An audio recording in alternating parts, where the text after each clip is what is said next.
to remove this from the top. Those are the two sensors. It goes here, right there. The two sensors to stop the cut. That's why nobody ever uses it. And then the motor is already out. I was not able to remove the blade, but now I'm gonna take everything out. So you see, that's the base, 45 degrees with your adjustments over here.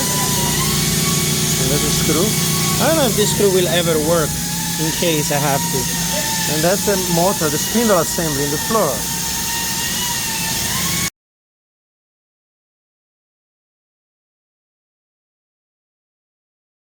So we cannot remove it from the top. We already tried several different ways, and it's not just coming. So what we do now, we're just gonna go from the bottom. We're gonna open this and trying to act with the bearings in the back. We're gonna push this up and take it out from the top, and then put it on a vise. And at that point, we're gonna separate it. I'm telling you, we work on the bearings on the way up. Here we are, we started to drill all the holes. Now we are pushing this out, little by little. And here we go.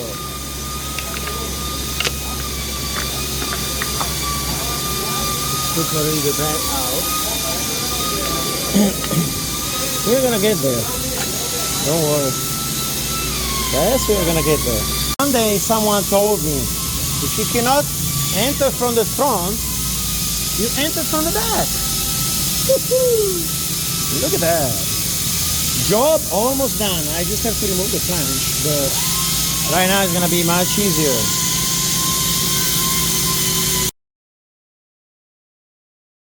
Okay, so we put some silicone over there, silicone here, and anti-seize right there. Because that's where the flange is going to work. Exactly in between. That's to avoid the water to go in. So there is nothing else to avoid to make it rust, so we use anti-seize.